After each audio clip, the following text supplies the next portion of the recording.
O plano que cuida.com.br, o plano que cuida.com.br. Proteção, segurança, qualidade, investimento pra você e sua família a todo momento. Olá, seja bem-vindo ao podcast O Plano que Cuida da Unimed Dourados. O objetivo do podcast O Plano que Cuida é aproximar o cooperado, o beneficiário e o colaborador da Unimed Dourados. Aqui você vai encontrar informações sobre qualidade de vida, bem-estar e saúde, informações que interessam a você e a todo mundo. Para quem não me conhece, eu sou a Lisiane Zarpelon, jornalista da revista Conect Saúde e também do podcast Conect Cast, apoiador do Plano que Cuida da Unimed Dourados. E para este nosso primeiro episódio do podcast O Plano que Cuida, nós vamos falar de um tema importante, mundialmente conhecido por muitas pessoas, que é o mês do Outubro Rosa. Essa campanha fundamental na prevenção ao câncer de mama. E comigo nesta missão de falar sobre o Outubro Rosa, está aqui comigo a doutora Ana Tereza Guzmão de Lúcia, mastologista e ginecologista, e a doutora Sara Regina Screaming Wegner, oncologista clínica. Doutora Ana Tereza, um prazer estar aqui com você. Gostaria que a senhora se apresentasse, por gentileza. Para mim também é um grande prazer estar aqui, uma oportunidade de poder falar de um tema tão importante. Então, eu sou ginecologista e mastologista, minha formação foi em Campos, Rio de Janeiro, a graduação, e a especialização, a residência em São Paulo.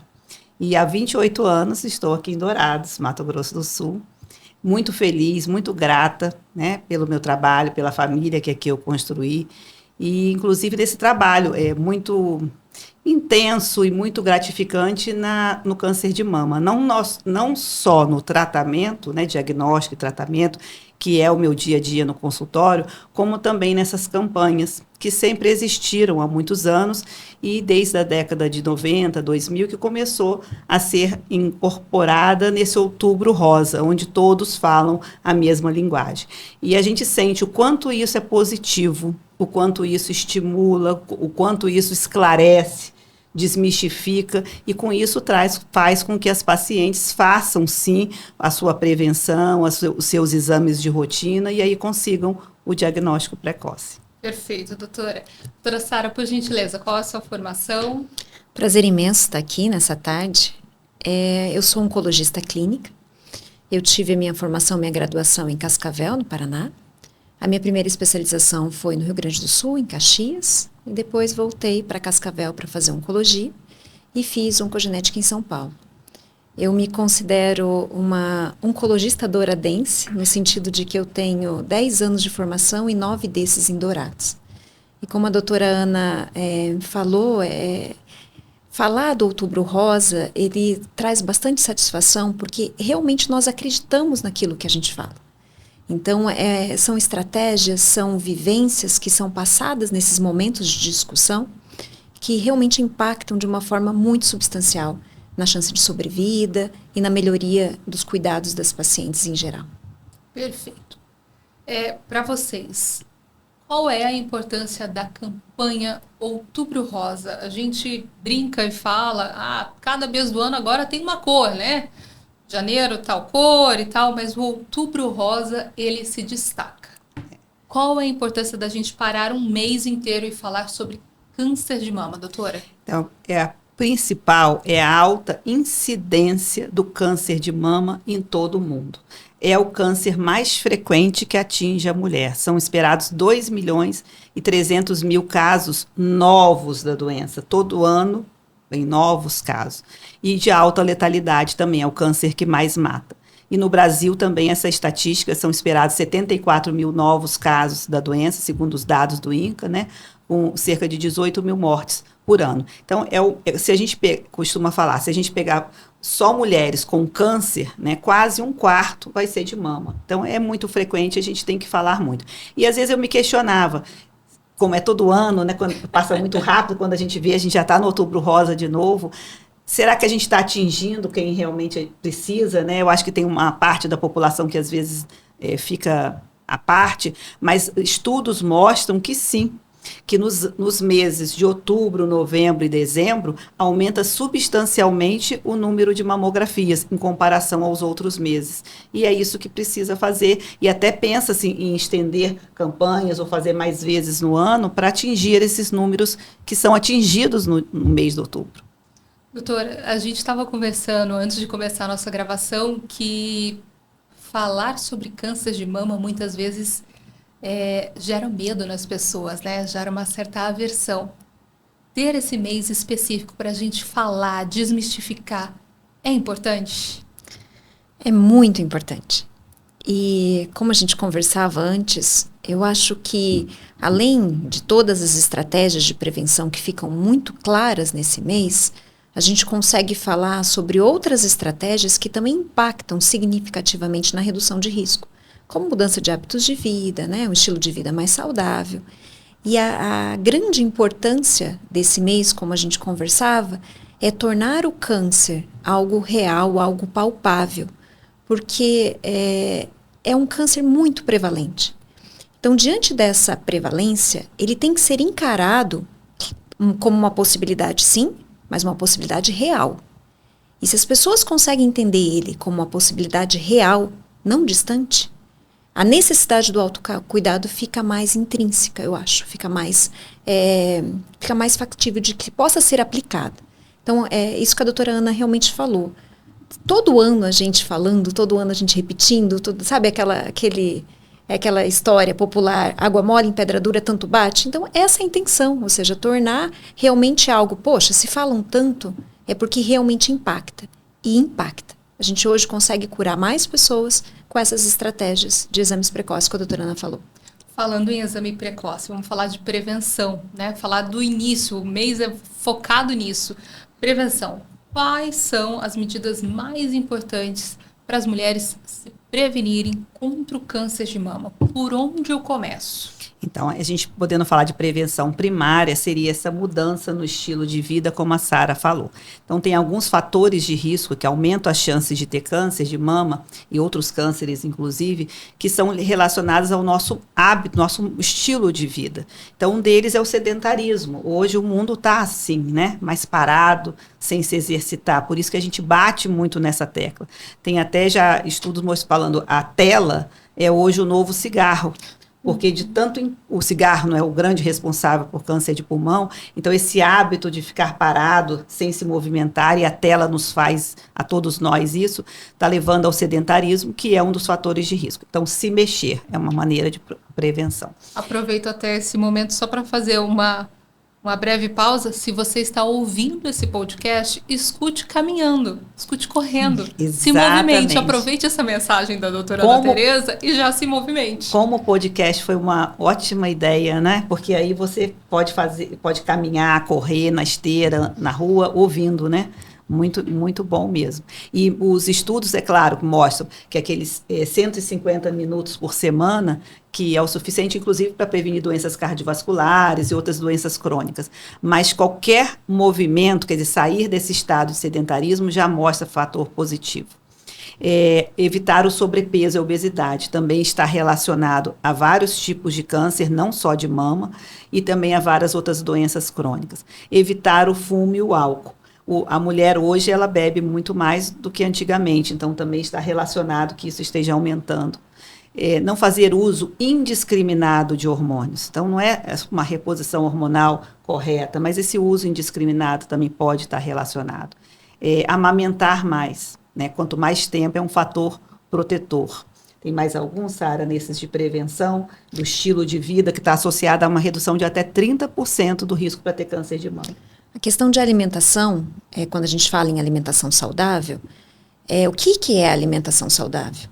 Claro que aumentar a ingesta de frutas, aumentar a ingesta de verduras, aumentar a ingesta de castanhas e produtos oleaginosos que oferecem gorduras boas, isso com certeza tem impacto na redução do risco, e principalmente evitar o que a gente mais come hoje em dia, que são os alimentos rápidos. Nessa correria que a doutora Ana falou do dia a dia, a tendência são refeições muito rápidas, feitas em casa ou não, né? Às vezes a pessoa fala, eu só como em casa, mas opto por uma coisa que eu já comprei pronta e eu só só esquento no forno, ou enfim, pego uma pizza já pronta de determinadas marcas, enfim.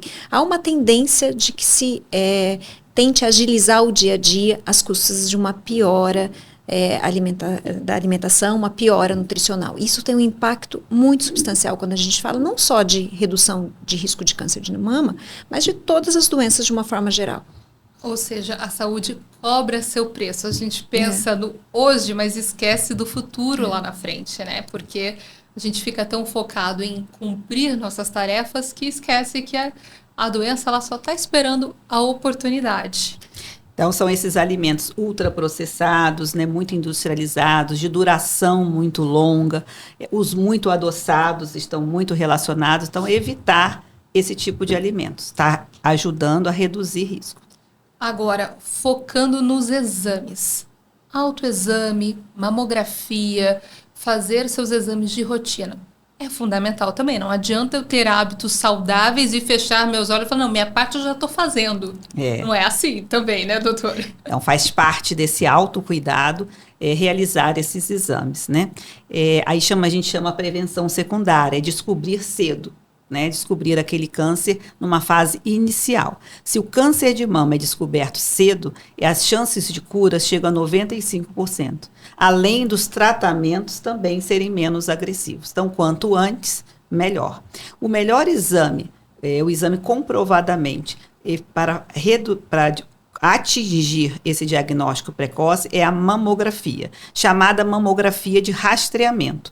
Então, é na população assintomática, quer dizer, a mulher não sente nada, ela não percebeu nada, o seu médico também não palpou nada naquela mama e ela vai fazer a sua mamografia de rotina.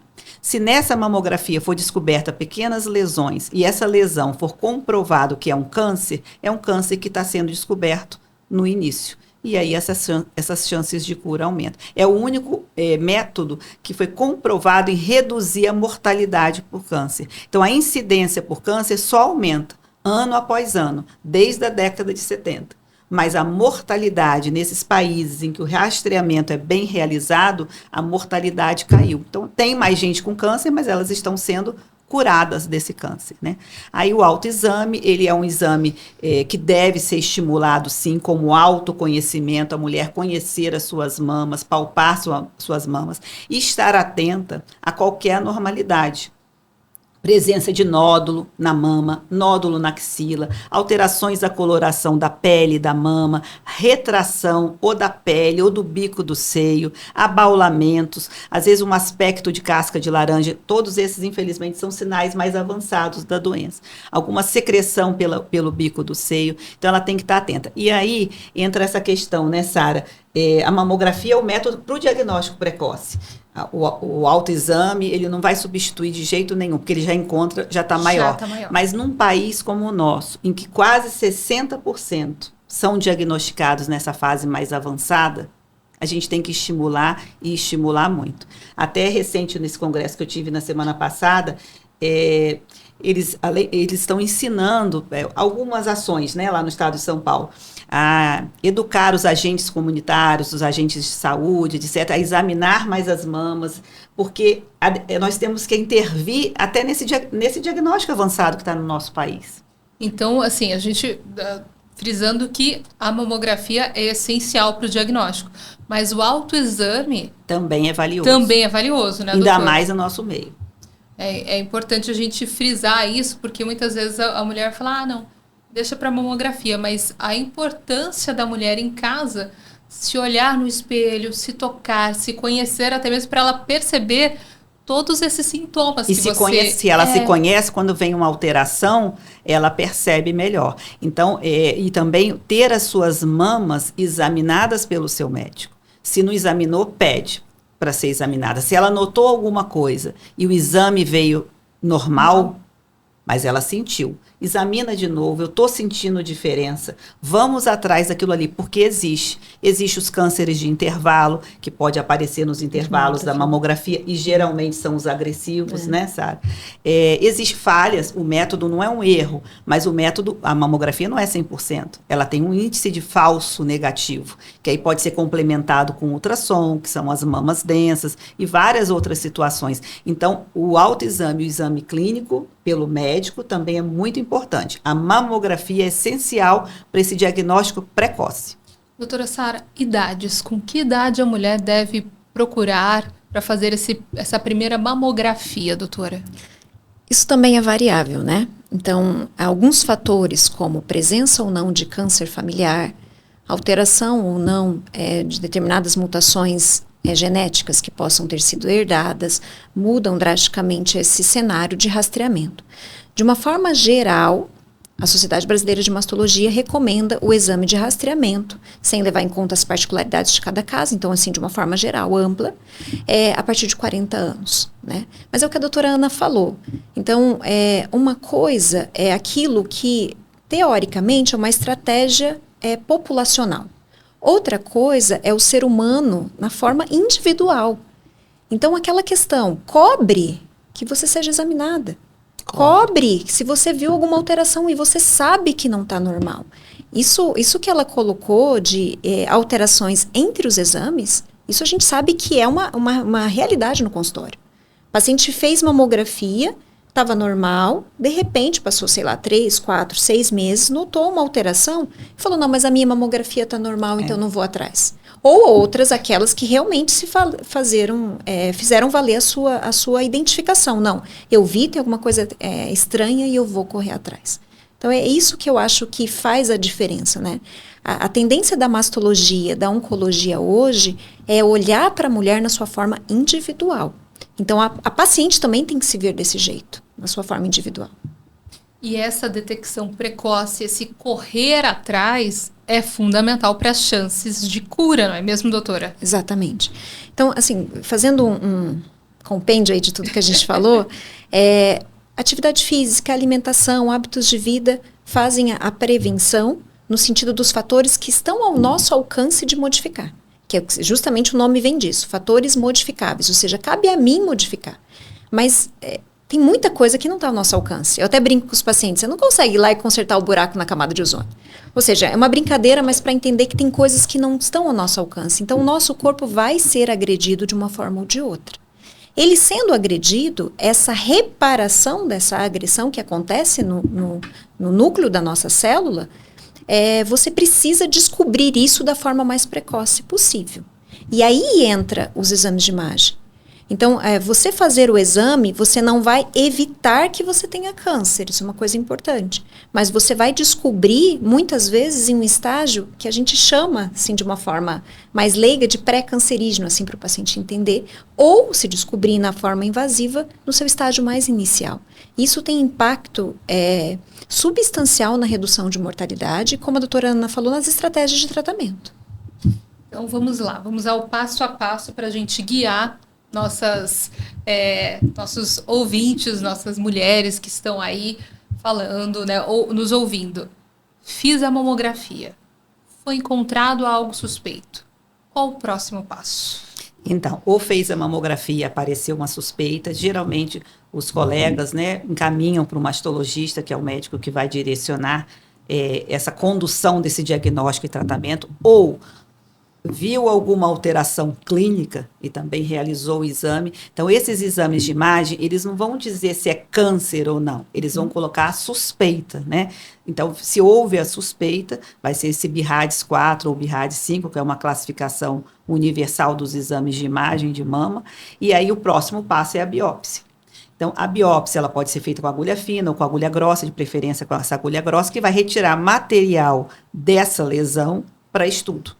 E aí o resultado, a chamada anatomopatológico, que é dado pelo médico patologista, vai vir se é uma lesão benigna, então, então estava errado o exame? Não, ele estava certo, porque aquela imagem era suspeita, mas não confirmou a suspeição, ok.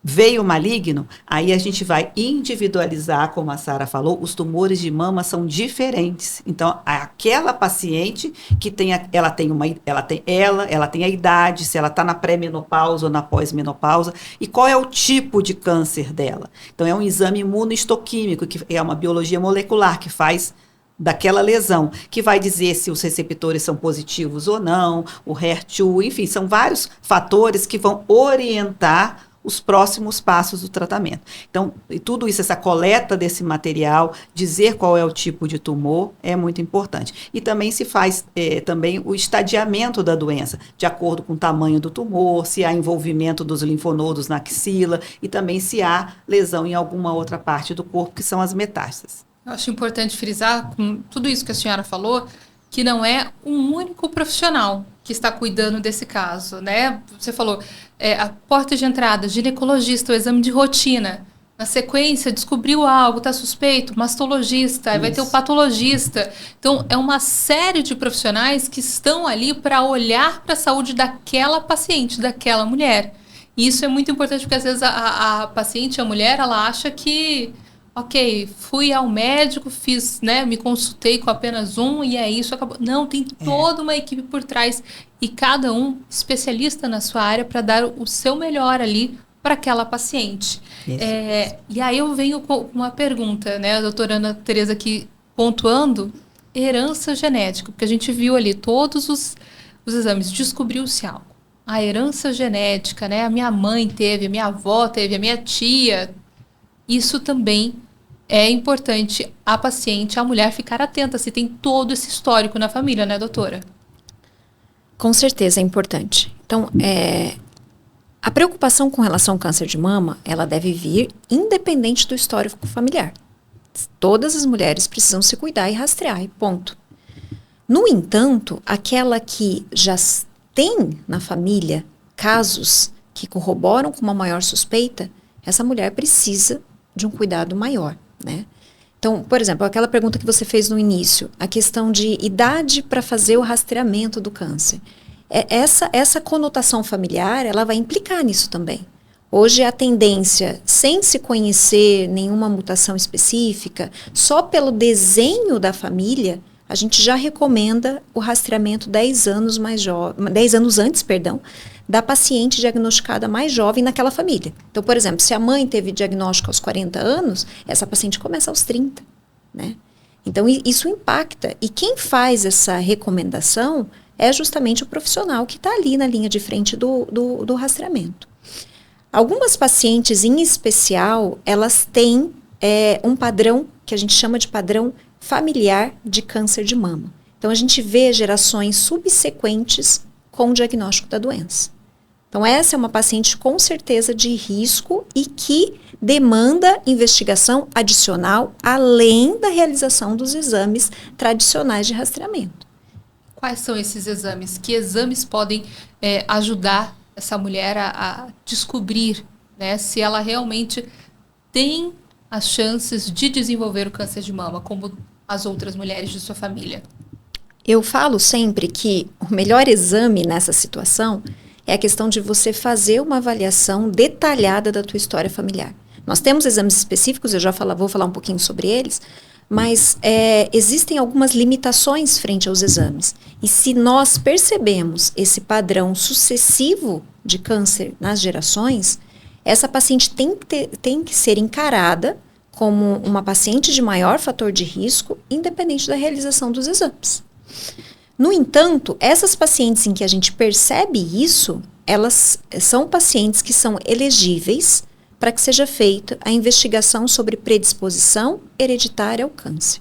O que é predisposição hereditária? Como o próprio nome já diz, você já nasce com algo que te acarreta um risco maior. Não quer dizer que você vai ter câncer, mas que te acarreta um risco maior.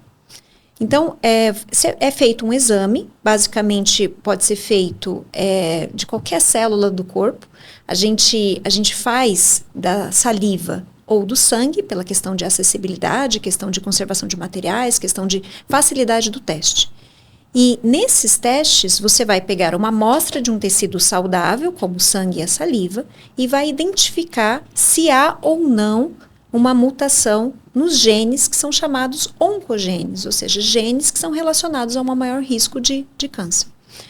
Identificado essa mutação, o paciente vai ser novamente individualizado. E conforme a mutação encontrada, estratégias são propostas para investigação de outros familiares, inclusive, daí abre o leque de investigação, e mais pacientes são beneficiados, essa é a grande importância desse exame. beneficiar mais pessoas. E aí a estratégia individual. Cada mutação tem uma estratégia específica de rastreamento. A gente não consegue falar numa estratégia única, porque é particular. E é também importante quando a pessoa conta, né, a paciente conta que ela teve parentes próximos, né? Então é a mãe, a irmã, são parentes de primeiro grau, a filha.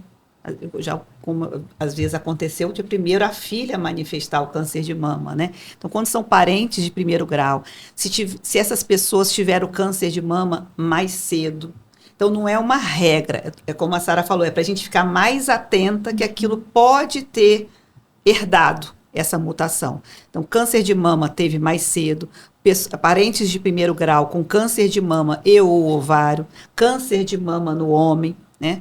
Então, são fatores que nessa avaliação com a oncogeneticista, ela vai eleger qual o painel também solicitado desses genes naquela pessoa individual. Então, não é um exame de rotina para todas nós, que é o que a Sara quis dizer, é muito individualizado. Então, tem que estar muito atenta. E isso também, como a Sara falou, não é só o teste genético, é que já nos apresenta como de risco. Então, a gente também no consultório tem que dar aquela atenção para naquela paciente começar o rastreamento mais cedo, já acolhê-la como desse tipo. E aí a gente podia até comentar sobre o da Angelina Jolie. Exato, que era essa minha próxima pergunta, porque se a paciente, ela procurou, teve essa iniciativa, né? Olha, minha mãe teve, o parente próximo teve, e aí ela fez os exames e os exames apontaram, olha, você realmente tem uma tendência, você tem um gene, você pode desenvolver a doença, mas hoje você não tem nada. E aí vem as medidas que são um pouco drásticas, né? A gente comentava do caso da Angelina Jolie, que fez a retirada total das mamas, acho que ela retirou o ovário também, ovário né? também. Qual é a possibilidade disso para mulheres comuns, que não são estrelas do cinema, né? Isso realmente é algo palpável? É palpável.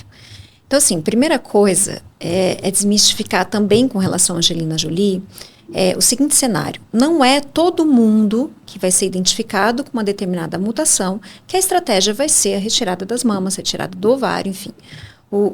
No caso dela, em especial, ela tinha uma mutação no gene do BRCA, que é um gene que agrega um alto risco, então ao longo da vida ela poderia ir até chegar a 60% de risco de câncer de mama, e ela, como estratégia de redução de risco, optou pela mastectomia bilateral, que com certeza é das medidas possíveis que são oferecidas à paciente, a medida que repercute em menor redução.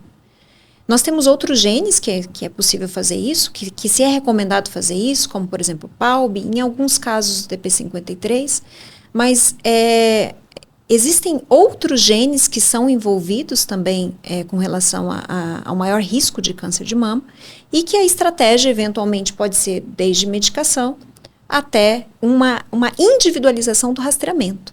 Então, o que a doutora Ana falou, por exemplo, sobre a mamografia, que é o exame que realmente impactou em uma redução de sobrevida, em um diagnóstico mais precoce para a população em geral, isso pode ser modificado, por exemplo, numa paciente de maior risco para câncer de mama. Uma paciente com uma mutação germinativa, uma mutação herdada, isso pode mudar. Então, no caso dela, pode ser a ressonância. A periodicidade do exame pode ser diferente, né? Então, aí é uma situação em que, além do mastologista, além dos profissionais envolvidos na saúde normal da mulher, como ginecologista, sempre se coloca como uma opção esse acompanhamento oncogenético. Então, essa individualidade, ela é relacionada ao gene específico. Então, no caso dela, ela optou-se por isso, que é a recomendação dos guidelines para a mutação dela. Essas estratégias são possíveis de serem feitas pelos planos de saúde. Isso está determinado como um direito da mulher, se essa for a opção dela, e também no SUS, tá? E no caso da mastectomia, com direito à reconstrução. E é importante a gente frisar também que não é uma cirurgia simples. Exatamente, era isso que eu ia, assim, porque muitas pacientes, principalmente, né, na minha área, que é a parte de cirurgia, chega, doutor, eu quero arrancar as mamas, eu quero tirar tudo para não ter câncer, né? Então, para se fazer essa cirurgia que se chama mastectomia profilática ou redutora de risco, mas é uma mastectomia, é uma cirurgia oncológica, tem que ter a mutação. ela tem que ter herdado. E apenas 5 a 10% dos casos de câncer de mama tem relação com essas mutações. Quer dizer, a maior parte não tem. Né? Mas essa pessoa não tem câncer. Então, ela descobriu uma mutação, então é oferecido, como a Sara falou, como estratégia de redução de risco. Não reduz 100%. Nessa mastectomia pode ficar um pouco de tecido glandular, que mínimo microscópico, que se desenvolva o câncer. Mas ela que tinha um risco de 60% a 70%, essa pessoa, de ter câncer de mama ao longo da vida, ao fazer a mastectomia redutora de risco, cai a 3% mais ou menos. Então, ela é indicada. Mas não é uma cirurgia estética. Não é tirar a mama e colocar a prótese. E a Angelina Jolie fez um editorial grande na época, explicando toda a trajetória dela, para não colocar aquilo como glamour. Quer dizer, ela teve o azar de ter essa mutação, de ver a mãe e a tia morrerem cedo, uma de ovário, uma de mama. Teve as suas mamas reconstruídas, mas são cirurgias grandes, cirurgias demoradas, que às vezes tem que fazer 2, 3 cirurgias, e que o aspecto não é igual ao estético que tem tecido mamário. Ela fica uma mama mais firme, mais, enfim, sem movimento, né? É uma cirurgia difícil a decisão, inclusive, delas tomarem essa decisão. Doutora, e é retirada todas as glândulas mamárias, até mesmo o tecido, até mesmo da axila, como que é? O da axila é na cirurgia de câncer de mama. Câncer. Nessa não, é a mama, aí não se mexe na axila. Certo. É no tratamento do câncer de mama, que a gente pode comentar no final, que sempre tem que ter abordagem desses linfonodos da axila. Aí faz uma abordagem um pouco maior. Vamos falar de tratamento, né? A gente está falando aí só de diagnóstico precoce, a importância de fazer o autoexame, a importância de se cuidar. Ok, veio o diagnóstico positivo, é câncer, opções de tratamento que nós temos hoje em dia.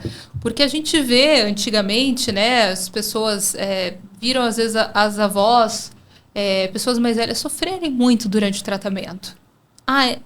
Não é fácil, ok. Mas quais são as opções de tratamento disponíveis hoje? Nós ainda temos como opção, né, válida e realmente eficaz para os casos iniciais a cirurgia, de forma inicial, como eu falei. Em tumores um pouco mais avançados, a gente pode colocar a quimioterapia como estratégia antes da cirurgia, ou em determinadas situações específicas, que o tumor eventualmente não é tão grande, mas possui dentro da sua individualidade, aquilo que a doutora Ana já falou, que recomenda essa estratégia de quimioterapia ou tratamentos feitos antes da cirurgia. Nós temos a radioterapia, que é uma técnica realizada para diminuir a chance de recidiva local, ou seja, na região da mama, né, que foi acometida. Nós temos estratégias de hormonioterapia, que são das mais antigas. As medicações-alvo que a gente fala, então, são as vacinas que os pacientes costumam chamar, que são destinadas a determinadas amplificações específicas do câncer de mama. Então, assim, o tratamento ele é individual. Então, se o paciente tem determinadas características, ele pode usar determinados tratamentos. Para o outro paciente, ele vai ser completamente diferente. E a imunoterapia, e hoje, dentro dessa questão genética também, nós temos as medicações indicadas para tratar os casos de câncer de mama nos pacientes que têm as mutações específicas. Então, isso também tem um impacto terapêutico. Muito interessante. Então, aí também assim, é muito importante que esse início, a gente não comentou antes, que existe a lei dos 30 dias, que é quando existe uma suspeita de câncer, que essa biópsia, esse diagnóstico seja feito até em 30 dias. E a lei dos 60 dias, que é a partir desse diagnóstico anátomo-patológico, saiu a biópsia, seja de câncer de próstata, de intestino, de pulmão, de mama, tem até 60 dias para iniciar o tratamento, seja o tratamento cirúrgico, quimioterápico, o que for determinado para aquela paciente. Porque e quanto antes, né, menos de 60, melhor. Mas até 60, porque a partir daí pode começar a impactar negativamente no prognóstico dessa paciente. Então, o principal é começar logo.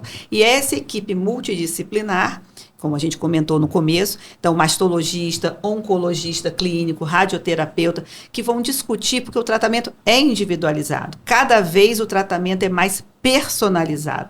Então, às vezes, elas até não entendem por que fulana tirou a mama e a outra não tirou, por que a outra mexeu na axila e a outra não mexeu, por que aqui ela fez quimio e a outra não fez.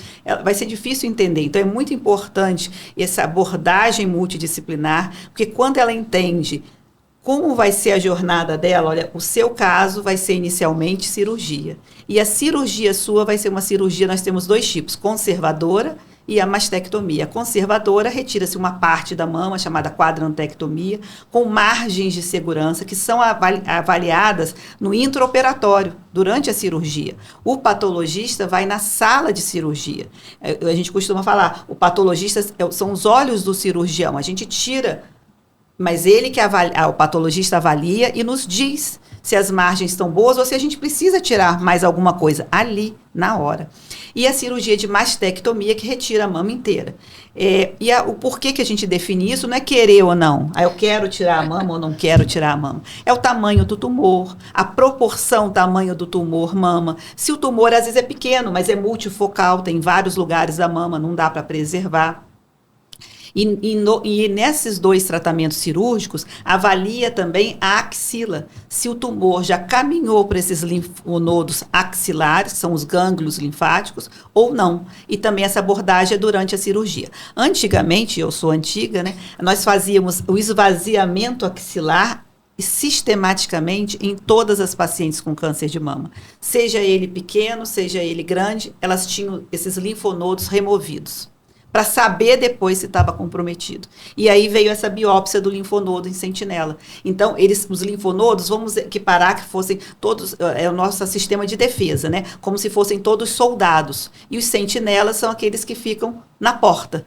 Então, a gente avaliando, injeta um líquido tequidésio, que é um material radioativo, e que ele caminha por esses linfáticos. E ele demonstra quem são os primeiros. Esses primeiros a gente remove 1, 2 ou 3 sentinelas. E o patologista, mais uma vez, avalia na hora e nos diz, está negativo, eu não preciso tirar todos para saber isso. E com isso houve menor morbidade da cirurgia. Antes a gente podia mais risco de inchar o braço, né? Até dificuldades de movimentação, e que com isso a cirurgia ficou mais precisa, com segurança oncológica e com menores complicações. E assim continua no tratamento de quimioterapia, hormonioterapia, que vai delinear, inclusive a químio, né, Sara? São N protocolos de químio, e a oncologista clínica que vai definir qual é o certo para aquela paciente.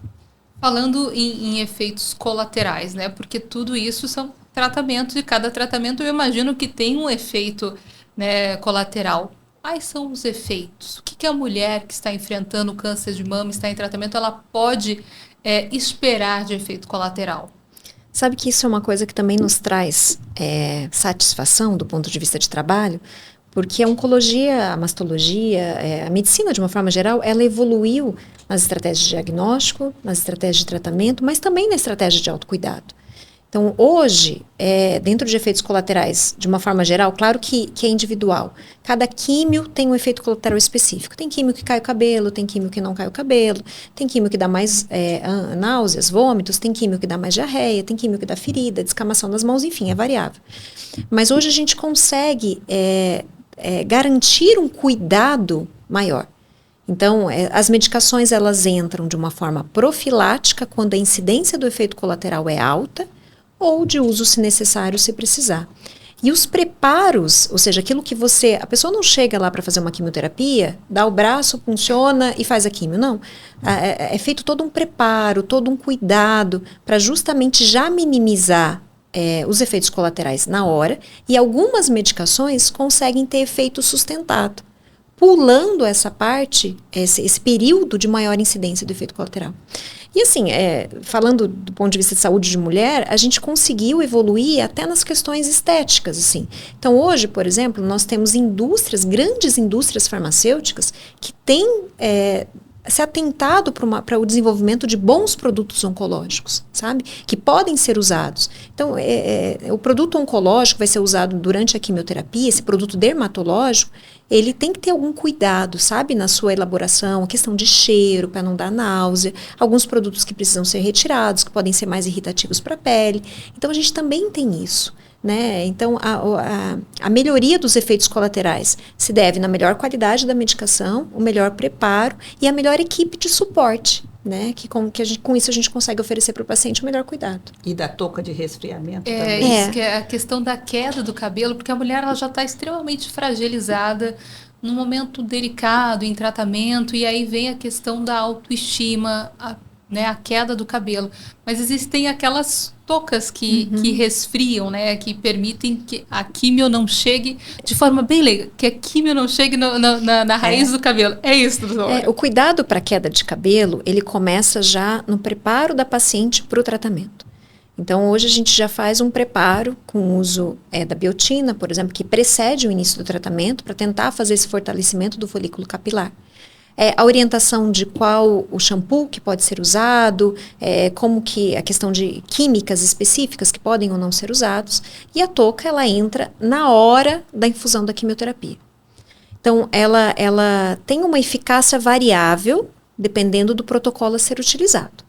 Então, ela foi desenvolvida para uma classe específica de quimioterápicos, que são os taxanos, que é muito, muito incidente o uso desses medicamentos para o câncer de mama.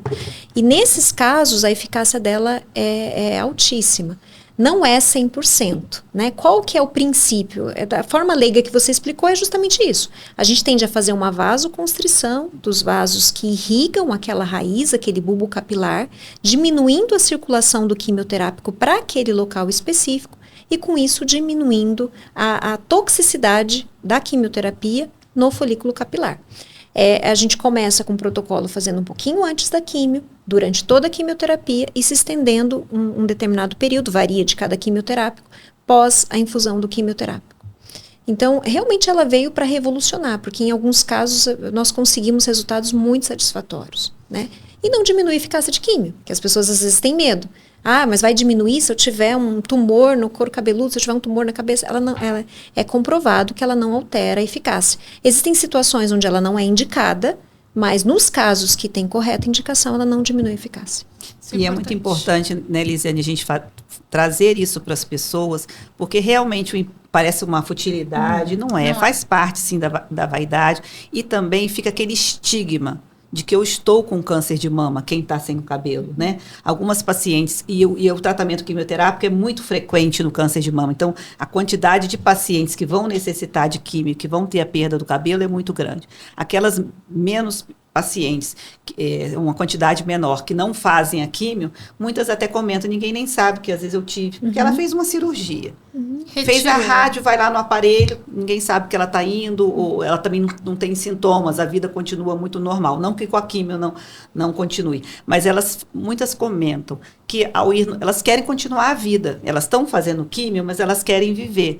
E isso é precisa, importante, e é né? normal viver, fazer as suas... Ela fala, eu vou no supermercado, fica todo mundo olhando, eu vou nos lugares, ficam olhando. Isso se está de peruca, se está de lenço.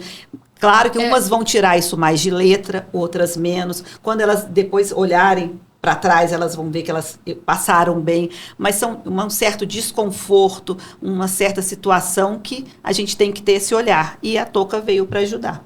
A questão da autoestima, ela não é algo banal, ela é importante. Porque se a mulher está bem emocionalmente, psicologicamente, eu imagino que o tratamento flua melhor até mesmo, né? Ela encara as coisas de maneira diferente. E além do cabelo, outro ponto que toca é a questão da retirada total das mamas, quando necessário. Doutora, a mulher, ela fez a retirada, foi necessário retirar tudo. Quanto tempo após ela pode fazer a cirurgia reparadora? Então, atualmente, já há muitos anos, é feita essa reconstrução mamária no mesmo ato operatório. Então, faz a mastectomia e a gente já utiliza técnicas de oncoplástica, quer dizer que associa a plástica na cirurgia oncológica e que reconstrói essa mama. Mais comumente através de próteses, que são colocadas no espaço submuscular. Mas também existem técnicas para rotação de retalhos, para preencher aquele local, com resultados muito satisfatórios. Então, eu também, como antiga, que antigamente fazia mastectomia, não fazia nada, depois começou a fazer a reconstrução tardia, chamado tardia, né?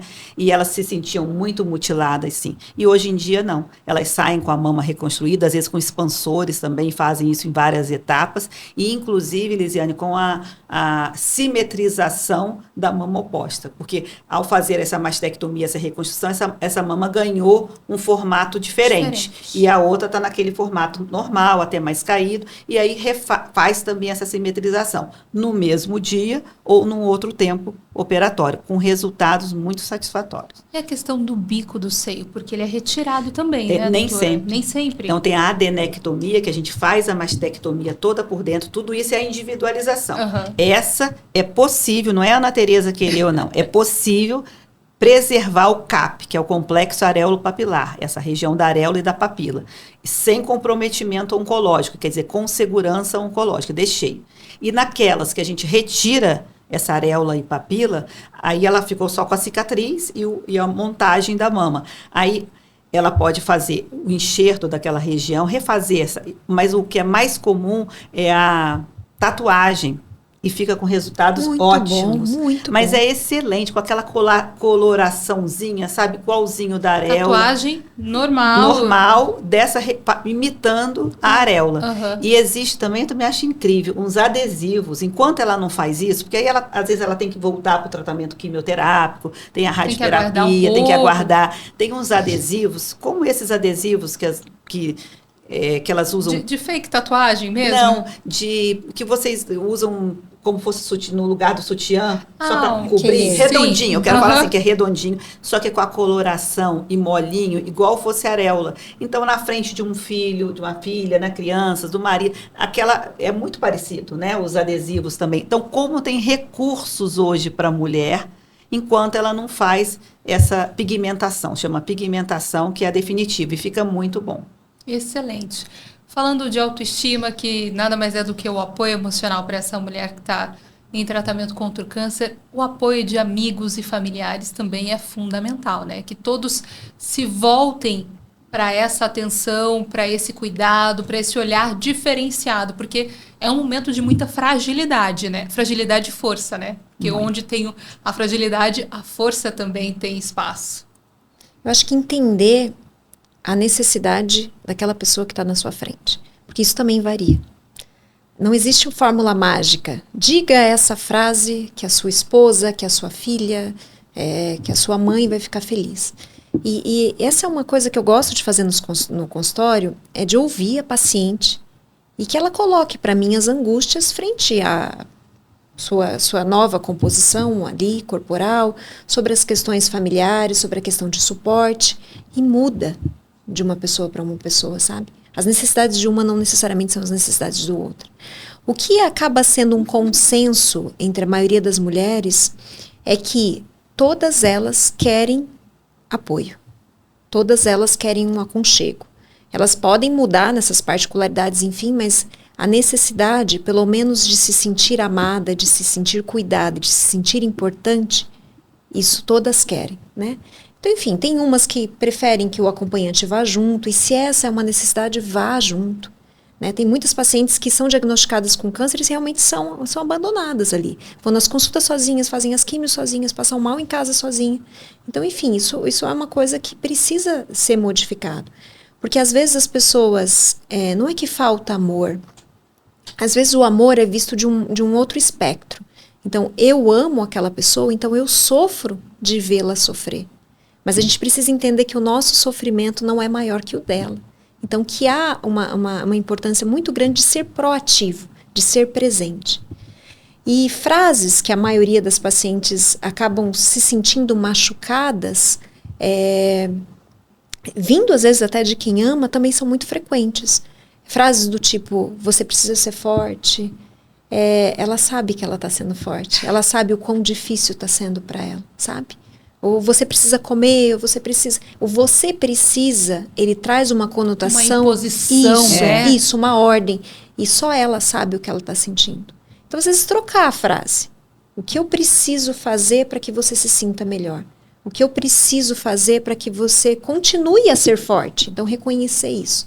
Pode parecer bobagem, pode parecer só uma mudança semântica, mas ela tem todo o impacto para quem escuta. Porque quando você fala o que eu preciso fazer, você se torna atuante. Quando você pergunta, quando você fala você precisa fazer, você está na postura de um impositor. Eu sempre digo, não é o que você fala, é como você fala. Isso é fundamental. Eu imagino quão frágeis elas chegam e vem em você, doutora, a figura de poder desabafar, poder falar, porque muitas devem se sentir, não tem com quem eu fale.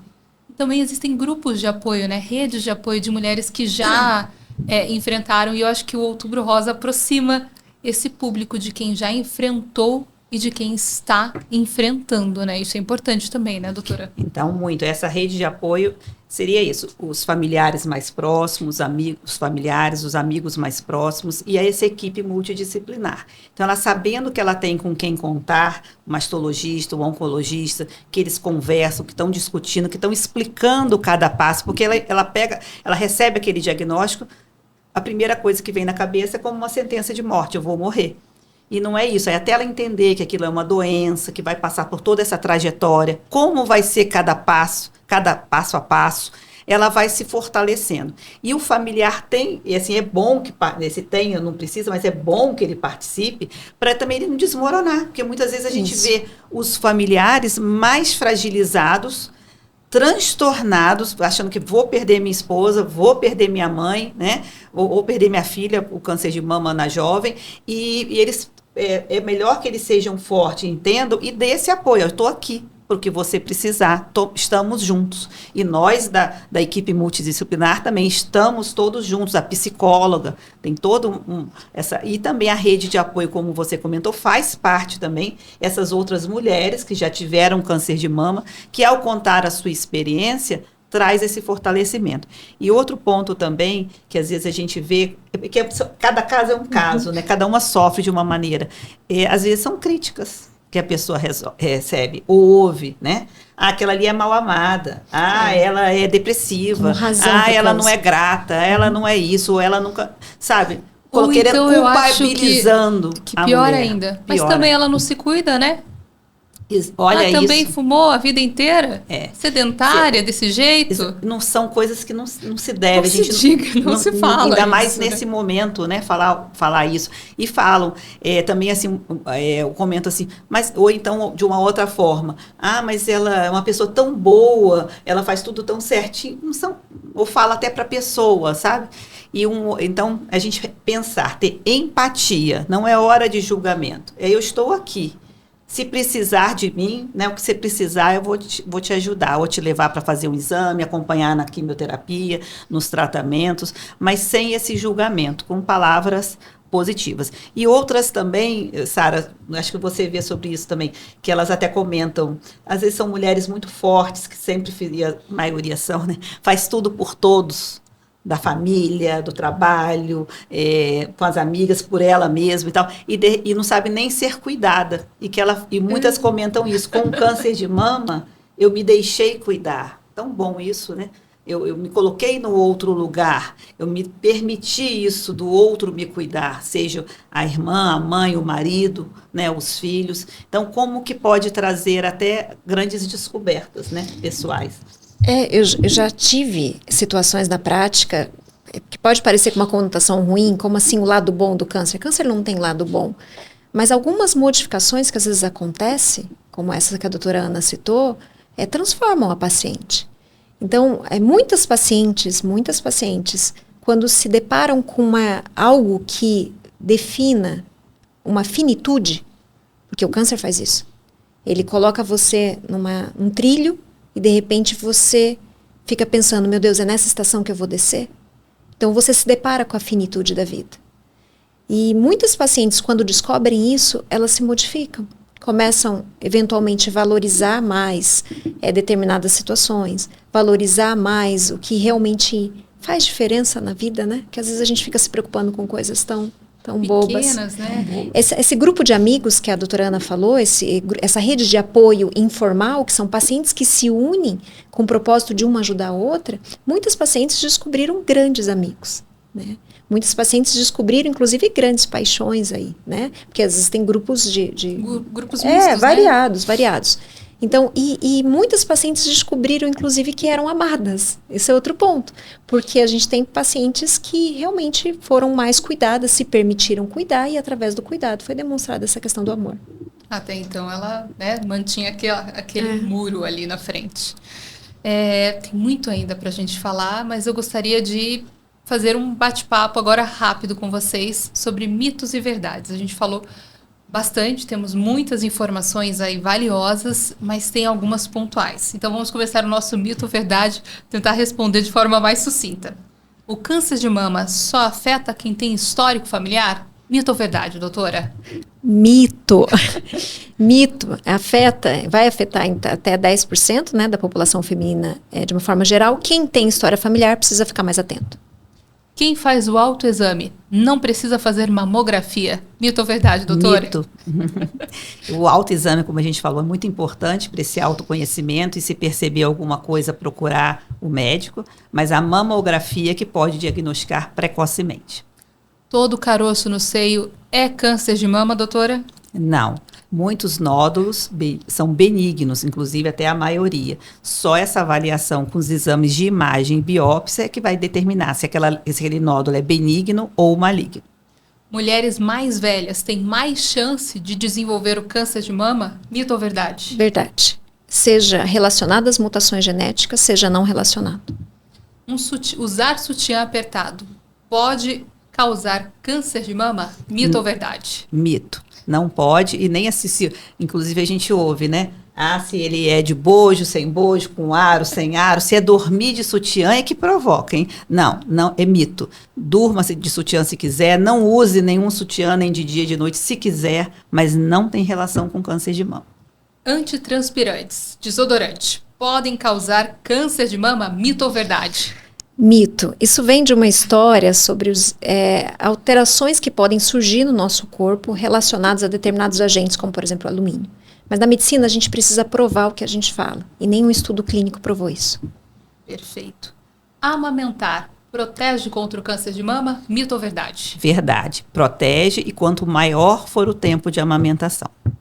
Atividades físicas ajudam a prevenir o câncer de mama? E muito! O câncer de mama pode ser causado por uma pancada nos seios? Mito ou verdade? Mito. Porém, é bom a gente ressaltar, muitas vezes a paciente teve uma pancada e com isso ela olhou para sua mama e já tinha um câncer ali. E aquela cuidado, formou aquele hematoma, e ela cuidou, depois ela viu que o hematoma regrediu, e aí talvez acontece assim, uma correlação dela dizer pra gente que ela notou após a pancada, mas não foi a pancada que provocou. Perfeito. Câncer de mama pode ter cura? Mito ou verdade? Verdade com V maiúsculo. Maravilha, gente. Muito assunto, muitas informações. Eu gostaria, por gentileza, que vocês deixassem a mensagem de vocês sobre essa campanha Outubro Rosa, sobre a importância da prevenção. Doutora, o que a senhora gostaria de salientar sobre esse mês, sobre essa campanha, sobre a importância de falar sobre câncer de mama? Aí, Elisiane, um pouquinho antes da mensagem, só vou abordar rápido uma parte que a gente acabou não falando, que é da câncer de mama na mulher jovem, né, Sara? Porque ele é maior com a idade, todos os cânceres, né, você vai ter mais chance com o envelhecimento da população, mas vários tipos de câncer estão aumentando na jovem, principalmente intestino e mama. Então, jovem, a gente diria abaixo dos 40 anos. E é uma população feminina que ela não está muito ligada em câncer de mama, ela está fora dos programas de rastreamento e aquilo vem numa idade em que ela está extremamente ativa com a vida profissional, planejando a sua família, os seus filhos, com muitos sonhos, e aquilo tem um impacto muito grande, está acontecendo com maior frequência em todo o mundo, mas de forma significativa no nosso país. Então, o alerta para essas moças, que elas estejam atentas, sim, na palpação de suas mamas, nos seus exames com seu ginecologista, mastologista de rotina, né, e nas suas avaliações de risco também. Sejam rápidas se notarem uma alteração, porque é um câncer que tende a ter um perfil mais agressivo. Exatamente, na jovem tende a ser mais agressivo.